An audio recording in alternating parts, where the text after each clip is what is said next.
Hey, good morning, everyone. This is Rick Alberty. I'm the Executive Director of ChamberSouth, and today I have the pleasure and honor of speaking with a good friend of mine, Eddie Berrones, with Le Jardin Community Center. How are you, Eddie? Great, Rick. Thank you so much. Thank you No, for having me. no, thank you for being here. Yeah. So tell me, who is Eddie Berrones?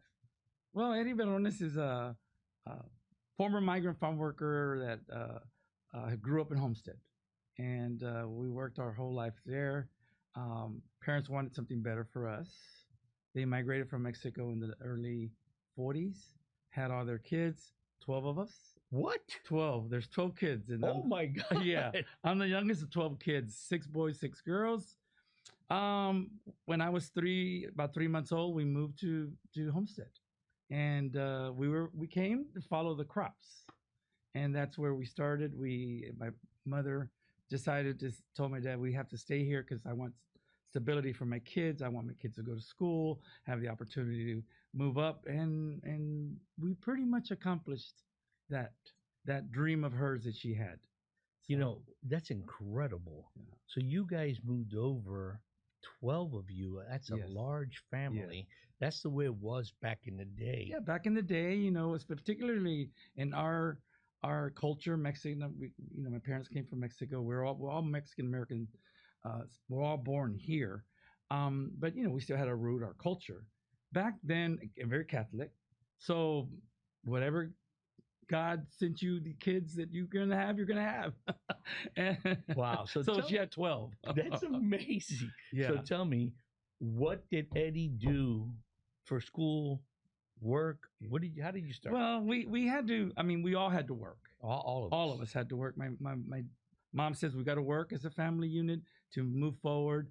But my mother was very forward thinking, even with her third grade education. Rick, she knew what she wanted for her kids. So when we moved here, she says, we're going to respect the laws. We're going to respect the culture. We're going to respect. We will speak English only, and in the house we'll speak Spanish. But outside, and she really, what she did is she really emerged us and immersed us into the local community. She didn't want us to be segregated. She didn't want us to be singled out for being farm workers or whatever. Um, we were poor. We were poor, but she never made us feel poor. And that was a big thing because she felt that if we felt less than anyone else and we felt poor, that our that was going to put barriers in what she wanted to accomplish for us. And we just were part of the community, Homestead community, Florida City Homestead. We bought a home in Florida City later on in life, and we were raised there with the whole local community. We were just part of the local community, and that made a difference in the success of all of us. Because all my 12 brothers, all 12 of us are pretty successful in that area. That is incredible. Yeah, so that's who I am. I went off to school. I graduated from the local high schools. Wanted to be an engineer. So I Electrical? no, petroleum engineering. Petroleum Yeah, engineering. petroleum engineering. Oh wow, So that's unique. yeah, that was it. It was I had I knew it had to be in something in the science because I was very good at math, and engineering was a real big thing back then. But petroleum engineering was a really hot topic back in the early '80s. So I went off to school in the early '80s. 1980, and then I went to the University of Texas, which is my dad says one of the best schools for petroleum engineering. You need to get in. So I applied, I got in, and that's where I started. However, when I graduated, I had the opportunity to go off and do an internship, and I realized that it really wasn't what I really wanted to do. Wow. So my dad says, "You're coming home." Yes, you're coming home. You're coming home to work. Doesn't that sound familiar, Eddie? Yeah. In today's world, Yeah. some of the kids, Yeah. no, I want to do this. I want to Yeah, do this. I yeah. want to do this. Yeah. And then when it's time to go do Yeah. that internship, you Yeah. find out, you know what? Yeah. It may not be for me. Yeah. So then what did you do then? What did you pivot to? We always had to work. Always had to work. We really moved away from the farm worker field industry. My dad became a foreman for one of the local largest tomato grower down in Homestead. And so we started getting stabilizing. We started having more opportunities. My brothers went off into construction, And then, of course, that's later in my teenager years. That's what I did. Side work. I worked with my brothers in construction, and then I went off to school. I went out to school and it was a blast. University of Texas back in the day. Austin, Texas was a fabulous place to be in the early 80s. So you wanted to be an engineer, and then yeah. you came back. What So did you do? I came home and my brother and I opened our first restaurant. Oh And my God! Casita Tejas is still that my brother still runs it. My brother's still there, part of it. It's still we opened the first one because we really didn't think there was a really good Tex-Mex Mexican authentic. So we opened the first one there, and then later on we opened the one in Pinecrest, which is still there. What's So the name of it? at Pinecrest, in Yeah. Guadalajara. Guadalajara. Yeah. So my brother and I opened the first one, and then my brother opened the second one, and then eventually I had an opportunity, and I got approached to come to work for the county, and it was a adult vocational program that the county had for migrant farm workers. So they What thought, a great yeah, idea! they thought that I would be a good candidate for that, which I did. I loved it. I started working as a social worker first when I came back from school, and I loved being a social worker. 6 months later, they offered me this position, and I took it, and it was really adult training. So I came in with a whole different vision for what I think our community needed at the time, and that was they needed to be exposed to jobs that really they vocational education that jobs they were interested in and could do, but they also needed to feel the part. If you're going into nursing or nursing assistants or medical, then let me dress like in scrubs and become the part. If you're going to go into clerical, then you need a blazer, you know. Absolutely. And so they were going to school, and so part of the was dressing them up into, you auto mechanics. They want to put them in the whole things that they zip up the outfits, and that really pumped their self-esteem because now they felt like, wow, I can do this, and this is what my job is going to be like. Really expose them to real life opportunities. That's incredible. And That's yeah, great. I fell in love with helping the community, which really helped me later on in life because again, once I got approached by a group gentlemen that worked down in Homestead, an attorney, Brent Provinsky, and a farmer. Um, I can't remember his name. He was a young farmer, and then a banker, Bob Jensen. Wow. And they said you need to run for office. You need to run for office. Public, yes, you need to run for office. So you had already had the county experience. You know what that all was that about. Yeah. So did we run for office? I did. I ran for a city council of Homestead, and we did very well. Hired a campaign manager. She ran my campaign, and she said, "Listen, we need to run a campaign that reflects you. We're going to focus on your roots, your upbringing. You came to Homestead. You guys made it in Homestead. Not only you, everyone else, all your family made it. And then you went off to school. You came back, and you came back with wanting to make a difference. So that's your campaign. However, it costs money.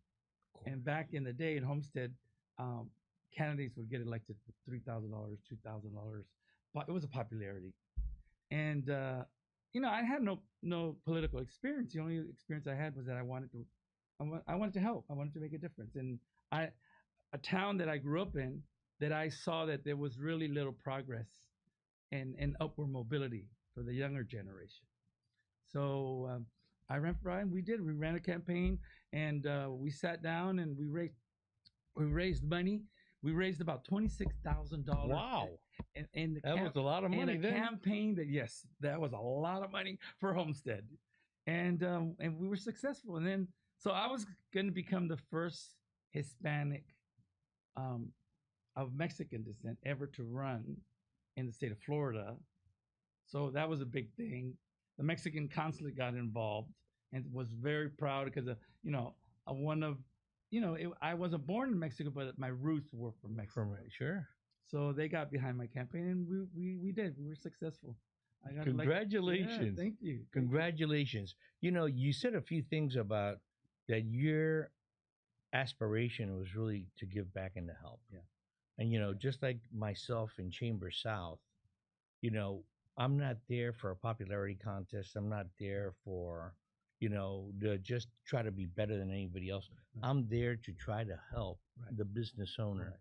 to try to help them improve their business. Right. And I guess you ended up in Le Jardin Mm-hmm. Community Center, and that is all about Yeah. helping. Tell me about that Yeah. business. And let me just say the reason why I had a county job, and if I wanted to run for office, I couldn't hold a county position. I had to Ooh. give up my job back in the day. I think it's a little different now.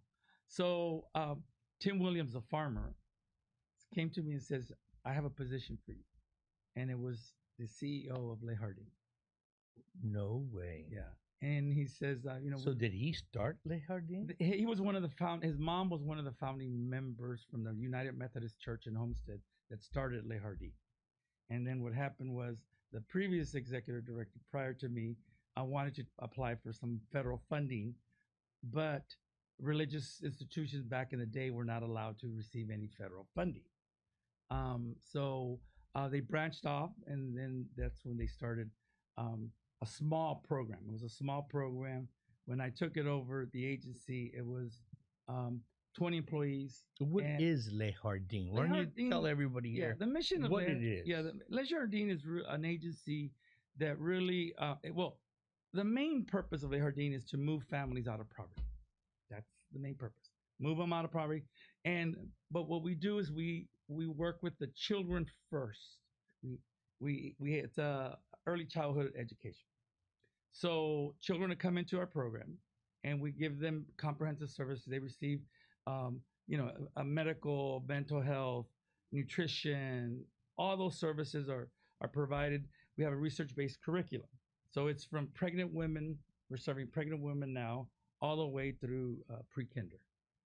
So and what we do is we have a community component where we have social workers and staff that work directly with the family to stabilize them. That's incredible. Yeah. So what? And Rick, that's who we are, and but we do it very strategically. I came in and I saw a lot of opportunities where we needed to expand our services that we do. Now it's not only education, it's not only community services. It's really giving these people a whole opportunity and expose them to what real life is going to be. A lot of them are immigrants, and so they come in with this notion that they're going to come in and they're just going to work, and they're going to make it. There's a lot more to that. It sure is. There's a lot more to life than that. It sure is. And they got to be very engaging in their child's education and then move forward. So, so moving forward, that's who we are. 30 years later, because 30 years. 30. This will be my 30th year. Oh my God! Congratulations. Yeah, and we started with we were 20 serving 80 children, 20 employees, and with a budget of $500,000. We are currently serving over 1,100 children and families. God. I have 400 plus employees. Oh my God. And we manage a budget of $80 million. Well, I think those numbers that you just stated with the 400 employees, the amount of kids, and your budget, that just shows you the need that we have. Yes. And you cover mostly the Florida City, Homestead, what other area? Yeah, we're from about Princeton all the way down. From Princeton all the way down, even the Keys? Service area. Yes. Even the Keys? No, we don't go. We stop at the Keys. Okay. Monroe, there's another agency similar to us that serves the county. Okay. Le Jardin. Mm-hmm. The majority of the funding that comes from Le Jardin is? Federally funded. Federally funded. Yeah, so you guys are under tremendous scrutiny to make sure that those funds that you're given are going towards what you say you're going to do. Yes. How many schools do we have right now? I'm going to call them schools. How many facilities do we have right now? Well, we have 9 facilities. So we're a nonprofit.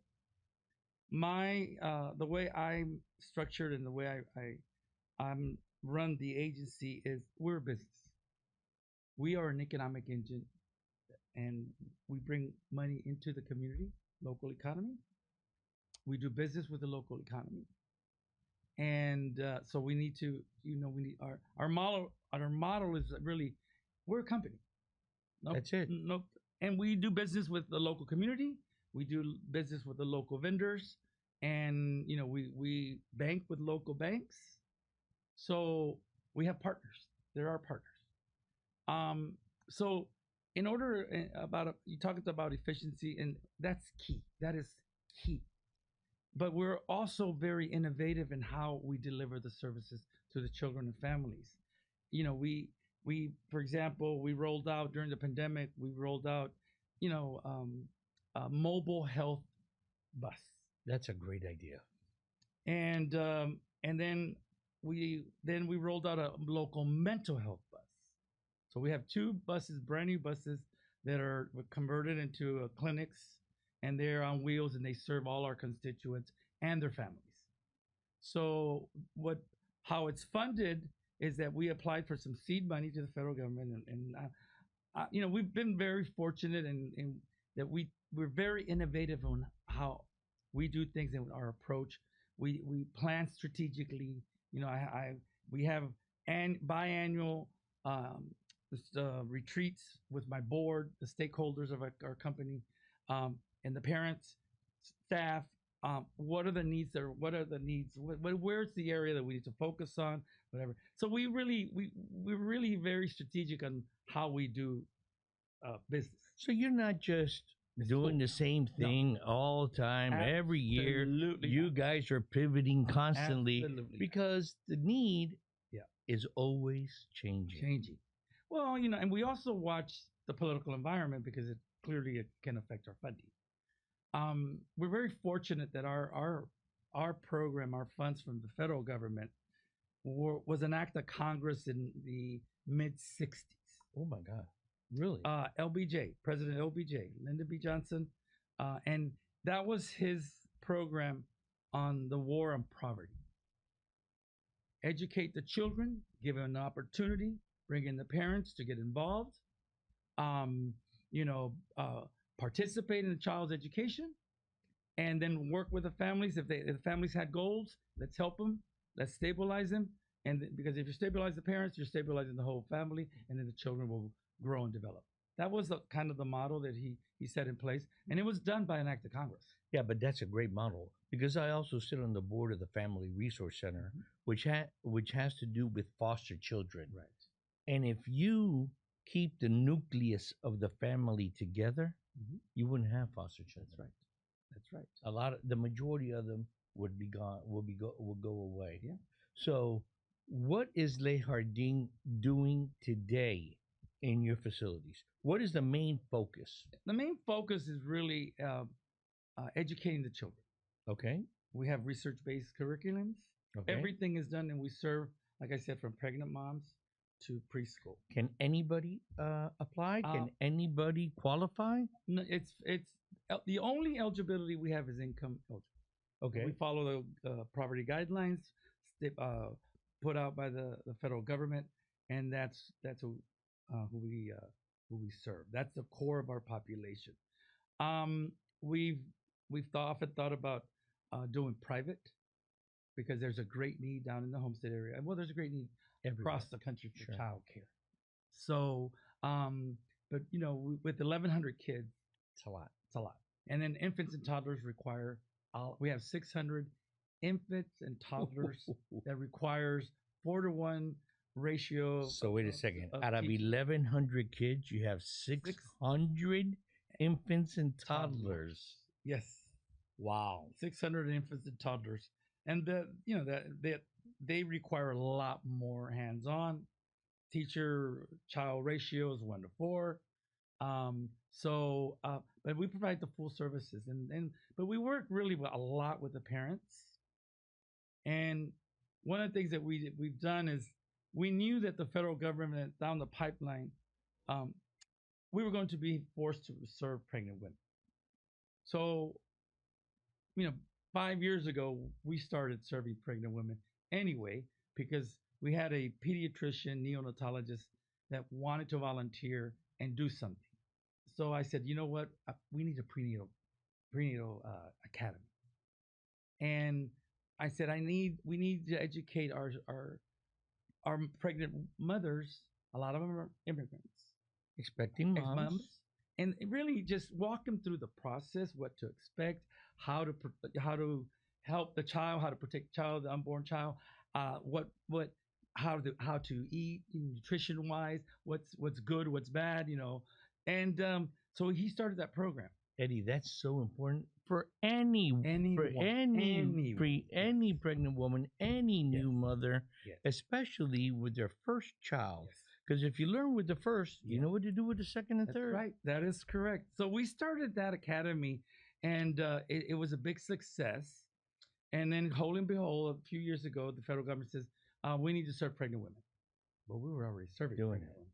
However, we were enrolling pregnant women into the program, and the pregnant women could hold the slot of that child. Child. So what we did is we kind of created a demand because if you don't apply when you're pregnant and you don't go through our prenatal academy, we already had an academy that you have to go through. Then your child does not guaranteed. Is not going to be position. qualified anything to go into one of your programs. So currently we have 56 pregnant women on our in our That is academy. that is an 56 amazing. pregnant So you women, got moms, pregnant moms. 56 expecting moms, Moms, ready to go yes, in your academy. yes, And later on in life, once they have those children, they will also be part of Le Jardin yes. Community Center. And that's a good. It. You bring up a very good point because that's very critical for first time moms. And then once they need to work, so to put their child into a daycare, some kind of a daycare or school, that's hard. That's difficult. However, as a pregnant mom, you already know the agency.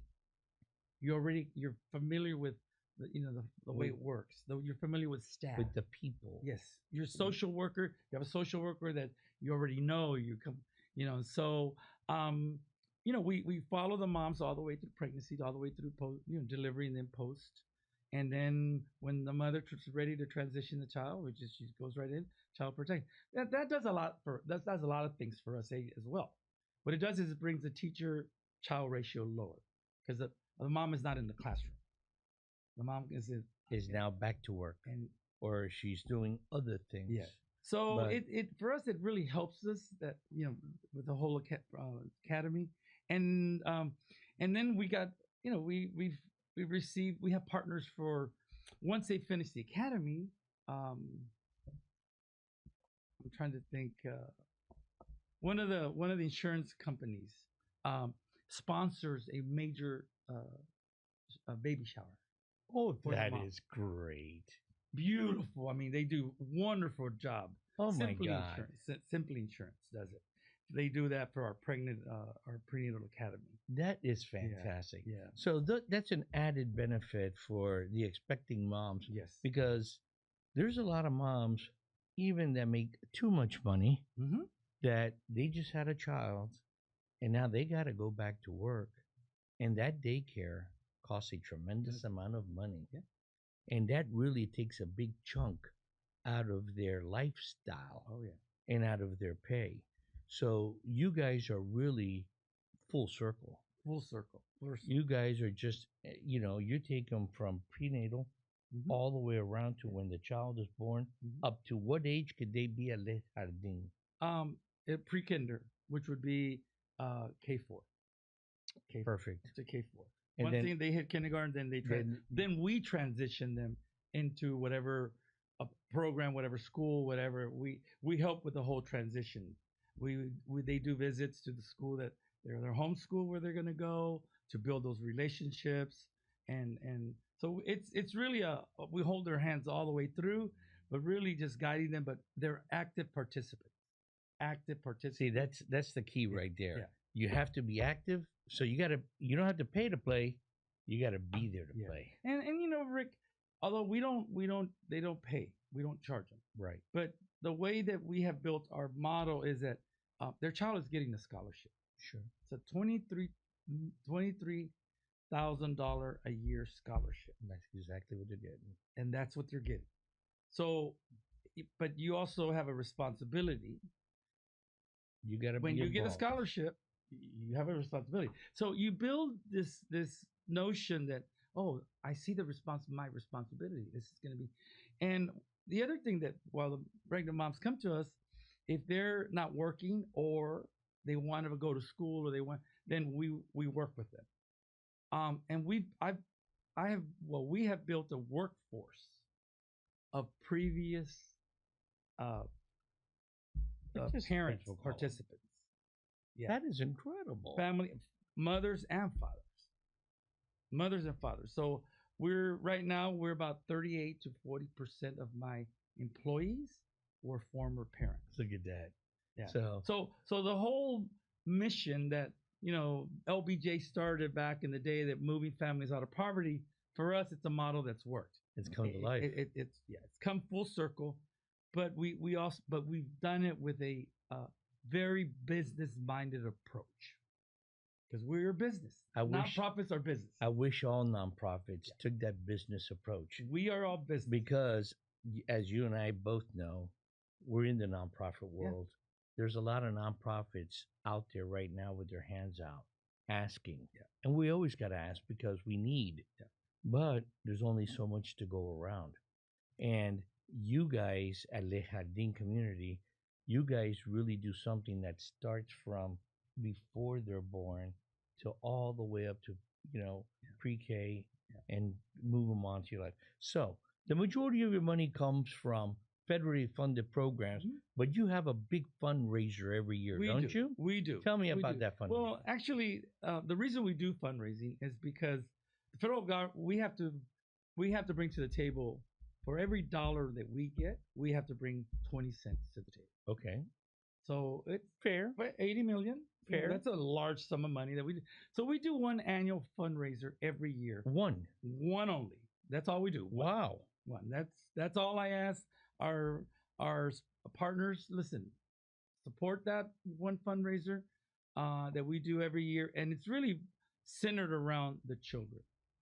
And it started really as we started introducing art into the classroom, and about 10 years ago, and we